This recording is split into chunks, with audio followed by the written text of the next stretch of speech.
या वार्डातील आपण नागरिक मी आपलं अभिनंदन करतो यासाठी की आपण आपला महत्त्वाचा वेळ प्रपंचाचा वेळ घालून या महापुरुषांना सावित्रीबाई फुले आणि शिवाजी महाराज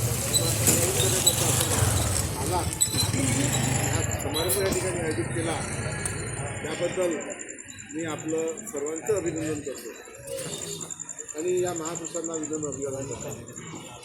आता या महापुरुषांपासून आपण काय शिकायचं? सावित्रीबाईंनी सावित्रीबाईंनी काय केलं हे तर आपण रोजच ऐकतो. महात्मा फुलेंना घडवलं, महात्मा फुलेंना सहकार्य केलं, त्यांच्याबद्दल माहिती आहे. शिवाजी महाराजांनी काय केलं? शिवाजी महाराजांनी एक राज्य निर्माण केलं. बाबासाहेबांनी म्हटलं होतं की तुम्ही शासन करते व्हा, पण बाबासाहेबांच्या अगोदर शिवाजी महाराज होऊन गेले. शिवाजी महाराजांनी राज्य निर्माण केलं, ज्याला ब्राह्मण लोक सांगतात हिंदवी स्वराज्य, हिंदू राज्य निर्माण केलं म्हणतात, परंतु ते खोटं आहे. ब्राह्मण लोक सांगतात शिवाजी महाराज कोण होते? गो ब्राह्मण प्रतिपालक शिवाजी राजे असं ते सांगतात. खरंच शिवाजी महाराज हे गाईचं आणि ब्राह्मणांचं रक्षण करण्याकरता त्यांनी राज्य उद्याला आणलं. काय वाटते तुम्हाला? गाईचं आणि ब्राह्मणांचं रक्षण करण्याकरता राज्य आणलं काय? नाही.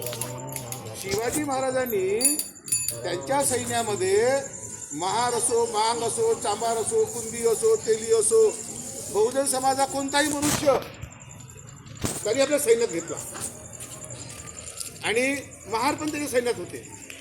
आता प्रत्येकाचं कर्तव्य किती मोठं होतं ते सांगायला वेळ नाही, पण या सर्व बहुजन समाजातील लोकांना त्यांनी एकत्र केलं आणि त्यांच्या शक्तीवर, त्यांच्या सामर्थ्यावर त्यांनी स्वराज्य निर्माण केलं. मुसलमानांशी लढलेत, त्यांचा पराभव केला, तलवार गाजवली आणि तलवारीच्या भरोश्यावर त्यांनी हे राज्य निर्माण केलं. आता राज्य तर मिळवलं, पण राज्याचा राज्याभिषेक करायचा.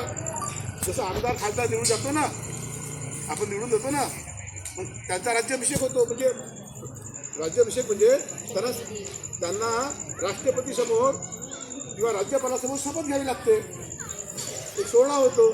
तसा राज्याभिषेक शिवाजी महाराजांनी करायचं ठरवलं. परंतु ब्राह्मणांनी काय म्हटलं? राजा क्षत्रिय होऊ शकते. शिवाजी महाराज तुम्ही काही क्षत्रिय नाही, तुम्ही कुंदी आहे, तुमची परंपरा तर शेतीवाडी करत होती,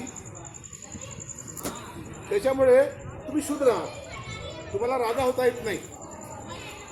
आणि त्या शिवाजी महाराजांनी शेवटी काय केलं की कितीतरी लाच देऊन, दादा भट्ट आला, कितीतरी सुवर्णमुद्रा देऊन, लाच देऊन राज्याभिषेक करून घेतला.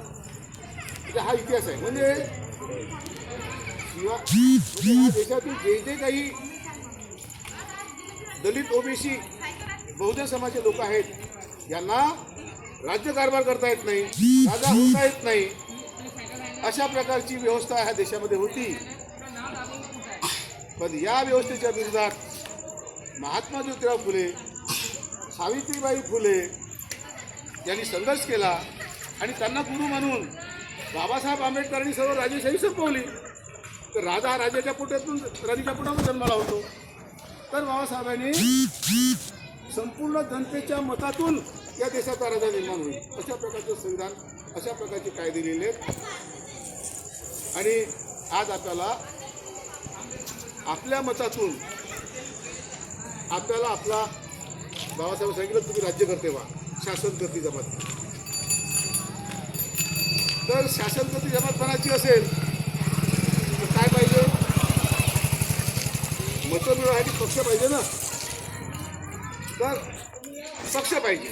जसं एखादा मजूर असेल, त्याला निधन सूत्राला द्यायचं असेल तर त्याच्यावर तराकी पाहिजे, विळा पाहिजे, नाही का?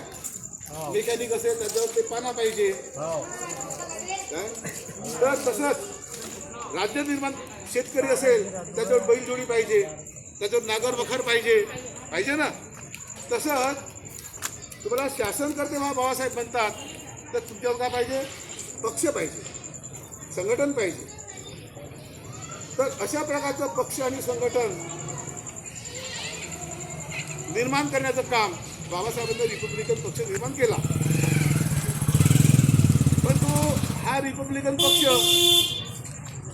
जे पैसेवाले आहेत, जे ब्राह्मणवादी पार्टी आहेत, त्या देशामध्ये जेवढे काही पक्ष आहेत, जेवढे काही संघटना आहेत, त्या सर्व ब्राह्मणांच्या आहेत. आणि आमचे नेते, रिपब्लिकनचे नेते सर्व ब्राह्मणांकडे गेलेत. आमचे गवळी साहेबही काँग्रेसकडे गेलेत, आमचे जोगेंद्र चव्हाणही BJPकडे गेले, राणाच्या मागच लागतात ते.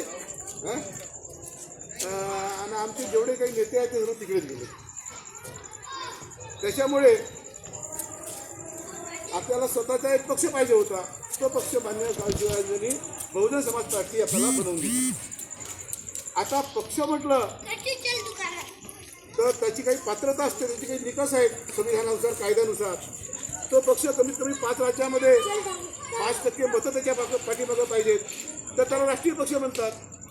आज आमच्या रिपब्लिकन पक्षाच्या एकही गटाने ती पात्रता मिळवली नाही.